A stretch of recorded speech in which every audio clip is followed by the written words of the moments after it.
Hello friends, Sumit Chauhan this side. स्वागत है आपका आपके अपने चैनल सोच में। दोस्तों, आज हम बात करेंगे फेडरल फंड रेट के ऊपर, क्योंकि ये फेडरल फंड रेट जो होता है, हम बहुत बार न्यूज़ में सुनते हैं कि फेड ने इंटरेस्ट रेट हाइक कर दिया। उसकी वजह से मार्केट के अंदर मतलब सेंटिमेंट खराब हो गए, वॉलेटिलिटी आ गई है, शेयर मार्केट क्रैश कर रहा है। इवन क्रिप्टो के अंदर भी ये चीज़ देखी जाती है कि क्रिप्टो के अंदर भी लोग बोलते हैं कि अगर इंटरेस्ट रेट हाइक हो गए तो मार्केट के अंदर करेक्शन आएगी। तो ये सब होता क्यों है, इसका रीजन क्या है, एक्चुअल में फेडरल फंड रेट होता क्या है, इसकी वजह से शेयर मार्केट या क्रिप्टो मार्केट में वॉलेटिलिटी क्यों आती है, और फिर फाइनल डिस्कस करेंगे कि एक्चुअल में ये क्यों मैटर इतना ज़्यादा नहीं करता है लॉन्ग टर्म इन्वेस्टर्स के लिए, एजुकेटेड इन्वेस्टर्स के लिए ये इतना ज़्यादा मैटर क्यों नहीं करता है। तो ये सारी की सारी चीज़ें हम आज के वीडियो में डिस्कस करेंगे। अब आप लोग पूछोगे कि सुमित भाई, आप इस टॉपिक पे कैसे बोल सकते हो, तो वो भी जरूरी है मेरा बताना। तो देखिए, जो लोग मुझे नहीं जानते अच्छे से या जो लोग जानते हैं वो मेरे को जानते कि जानते हैं कि मैं एक्चुअल में मेरा यूट्यूब जो है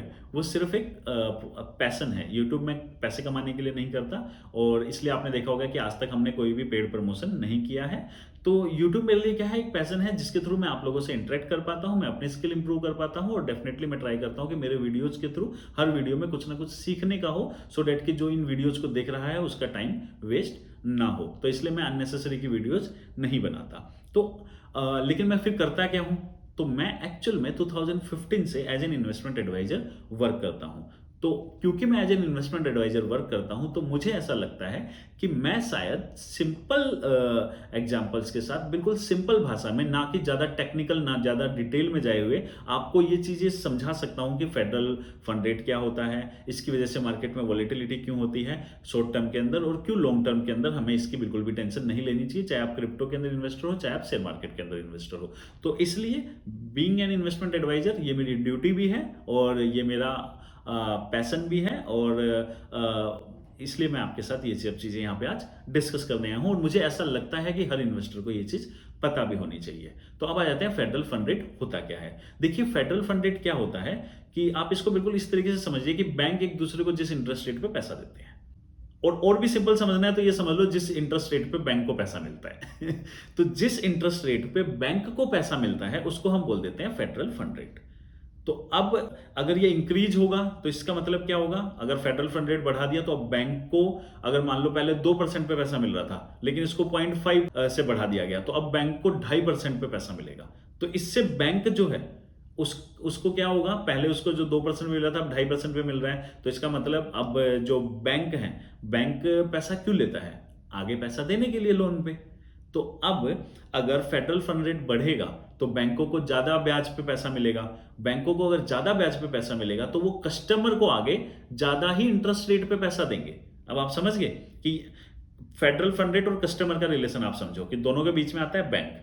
ये इन्होंने इंटरेस्ट रेट बढ़ा दिए, अब बैंकों को महंगे ब्याज दर पे पैसा मिलेगा। बैंकों को महंगी ब्याज दर पे पैसा मिलेगा तो वो कस्टमर से महंगी ब्याज दर एक तरीके से या हाई इंटरेस्ट चार्ज करेंगे। तो अब इससे क्या होगा कि जब कस्टमर से अगर हाई इंटरेस्ट रेट चार्ज किया जाएगा, तो अब आप मार्केट से रिलेट समझ जाओगे कि इस, क्योंकि कस्टमर से ज्यादा रेट चार्ज किया जाएगा, इसकी वजह से शेयर मार्केट में क्रैश या वॉलेटिलिटी देखने को मिलती है शॉर्ट टर्म के अंदर।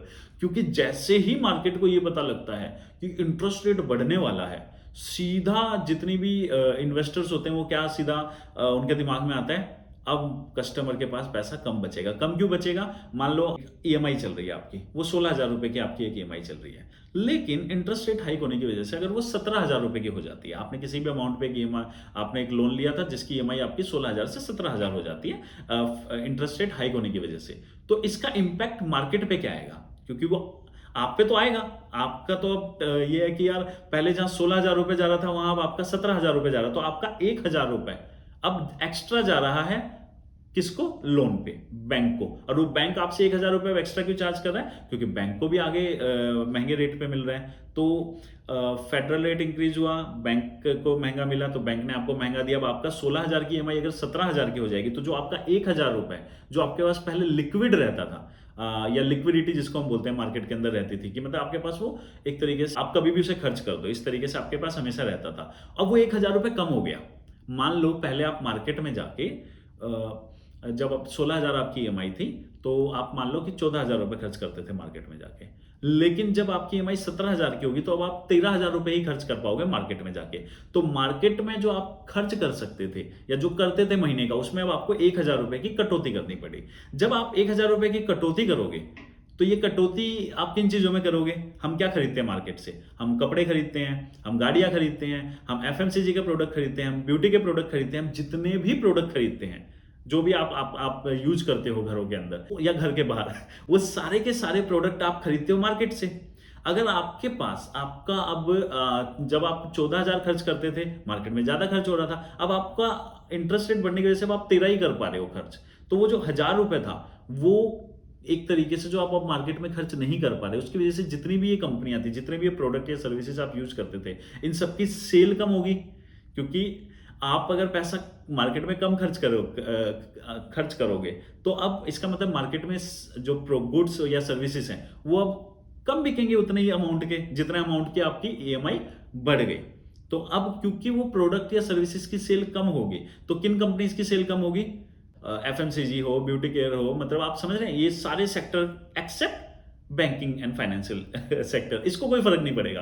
क्योंकि बैंकिंग एंड फाइनेंशियल का तो क्या था, हमारा हमारा खर्चा बढ़ गया तो हम आगे से नहीं निकाल लेंगे, उनको अगर ज्यादा इंटरेस्ट पे मिला, उन्होंने आगे ज्यादा चार्ज कर दिया। तो बैंकिंग, जो ये लेंडिंग या बोरोइंग सेक्टर में बोलूं, इसको छोड़ के बाकी क्या बोलते हैं, किसी भी सेक्टर के लिए अच्छी न्यूज नहीं होती। क्योंकि कस्टमर के पास अगर या पब्लिक के पास अगर पैसा कम होगा खर्च करने वाला, तो वो मार्केट में जाके कम खर्च करेंगे। कम खर्च करेंगे तो होगा क्या, ये जितनी भी कंपनीज हैं, इनकी सेल होगी कम। जब 14,000 खर्च करता था इंसान, तो इनकी सेल यहां हो रही थी। अब वो 13,000 खर्च करेगा, तो सेल हल्की सी कम होगी ना। तो ये जो सेल कम हुई इन सारी की सारी कंपनीज की, इसकी वजह से क्या होगा, इनकी सेल अगर कम होगी तो आपका प्रॉफिट भी कम होगा। और अगर सेल कम होगी, प्रॉफिट कम होगा।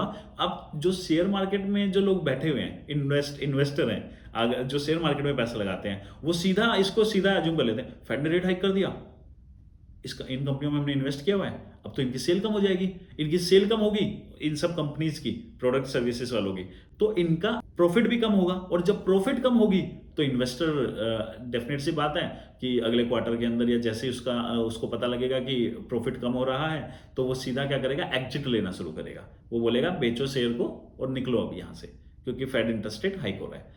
बट ये टेम्परेरी है सब कुछ, लेकिन ये ऐसे ही होता है। जैसे ही रेट हाइक हुआ, लोगों ने क्या किया, शेयर मार्केट में जो इन्वेस्टर थे वो एग्जिट लेना शुरू कर देते हैं। स्पेशली वो इन्वेस्टर जो बड़े इन्वेस्टर्स होते हैं, या जिनको जैसे आपने देखा होगा कि इंडियन मार्केट से पैसा निकला बहुत ज्यादा, और हमेशा निकलता है जब भी फेड इंटरेस्ट रेट हाइक करता है। तो क्यों निकलता है वो?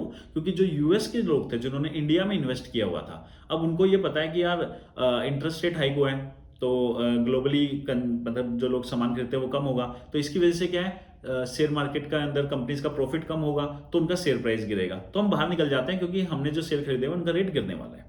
दूसरा, अब इस पैसे को हम अपने देश में ही ले लेते हैं, क्योंकि अब हमारे देश में इंटरेस्ट रेट हाइक हो गया है। तो इस पैसे को हमारे पास और अदर ऑप्शन है, जहां पे हम इसको देके एक अच्छा इंटरेस्ट रेट कमा सकते हैं, क्योंकि अब हमें वहां पे ज्यादा इंटरेस्ट मिल जाएगा एज कंपेयर टू जितना हम यहां से अर्न करते। मतलब इस तरीके की थिंकिंग उनके दिमाग में भी चलती है। तो इसलिए हमेशा बोला जाता है कि जब भी फेडरल जो है फंड रेट इंक्रीज होता है, लोग जो यूएस के इन्वेस्टर्स हैं, वो डिफरेंट डिफरेंट मार्केट से एग्जिट करके अपने देश में जाने की कोशिश करते हैं। उसका सिंपल सा रीजन यही है कि आप समझ गए होंगे कि शेयर मार्केट के अंदर, क्योंकि कंपनीज का हमें लगता है इंटरेस्ट रेट कम होते ही, इंटरेस्ट रेट बढ़ते ही कंपनीज जो है उनकी सेल कम होगी, क्योंकि कस्टमर के पास पैसा कम होगा, सेल कम होगी तो शेयर प्राइस गिरेगा। तो आप क्यों उस मार्केट में इन्वेस्ट करोगे जो आपको पता ही है कि गिरेगा? लेकिन नॉर्मली ये सब चीजें ना फेड फंड रेट हाइक होने से पहले ही हो जाती हैं। जैसे अभी आपने देखा होगा, फेडरल फंड रेट ना इंक्रीज होने वाला है, उसके डर से पहले ही मार्केट गिर चुका होता है जितना उसको गिरना होता है।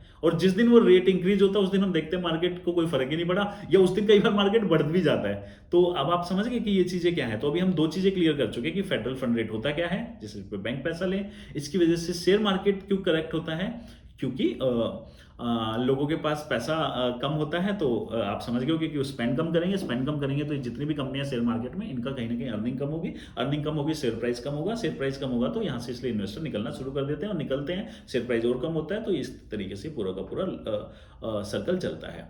अब ठीक है भाई, शेयर मार्केट का समझ में आता है, क्रिप्टो का क्या है? क्रिप्टो के अंदर भी सेम चीज है।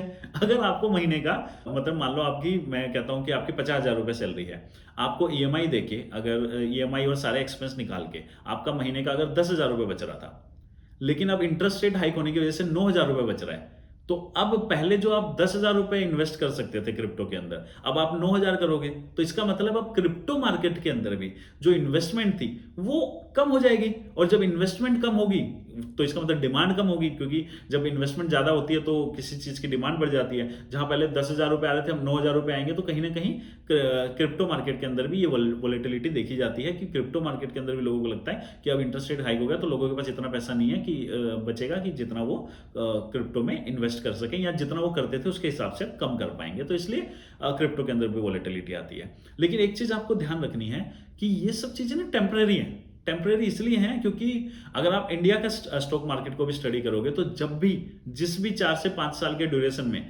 इंटरेस्ट रेट हाइक हुआ है इंडिया के अंदर भी, ठीक है, उस समय आप देखोगे कि शेयर मार्केट ने उन लॉन्ग टर्म के अंदर बहुत एक्सेलेंट परफॉर्म किया है।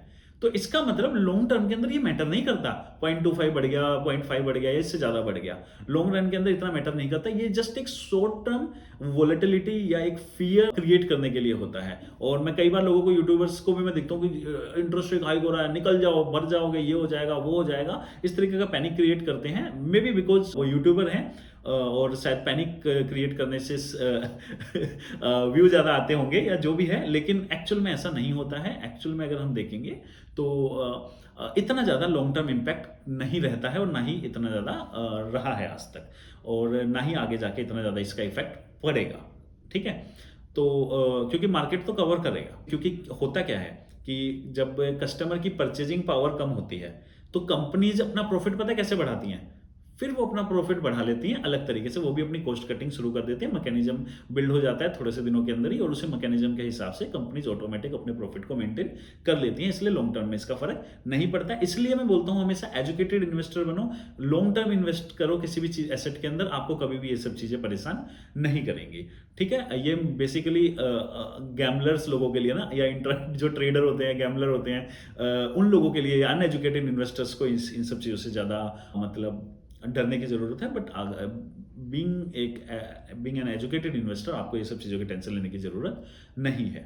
ठीक है, तो मुझे लगता है आपको समझ में आ गया होगा कि फेडरल फंड रेट क्या है, कैसे ये स्टॉक मार्केट या क्रिप्टो मार्केट को कैसे इंपैक्ट करता है, और क्यों हमें इसका एक्चुअल में लॉन्ग टर्म के अंदर इसकी टेंशन लेने की हमें जरूरत बिल्कुल भी नहीं है। ठीक है, तो आशा करता हूँ ये वीडियो आपको अच्छी लगी होगी। और एक साथ मैं आपको एक और रिक्वेस्ट करना चाहूंगा, इससे जस्ट पहले मैंने एक वीडियो पब्लिश की थी, जिसका मैं आपको इस वीडियो के लास्ट में जिसका आपको लिंक मिल जाएगा, उस वीडियो को आप जरूर देखना, जिसमें मैंने एक्सप्लेन किया है कि सेल्सियस या ब्लॉकिफाई जैसी कंपनीज में, जहां पे आपका बहुत सारा पैसा लगवाया जाता है, स्पेशली उनके ऊपर वीडियोज बनवा के, क्यों इस टाइप के प्रोजेक्ट में आपको इन्वेस्ट नहीं करना चाहिए, और क्यों एक्चुअल में सेल्सियस जो है एक रीजन हो सकता है आने वाले टाइम में जो क्रिप्टो मार्केट है इसके अंदर एक और ज्यादा मेजर क्रैश आने का। ठीक है, तो मिलते हैं अगली बार अगले टॉपिक पे, नए टॉपिक पे बात करेंगे। तब तक के लिए bye bye and take care. Thank you.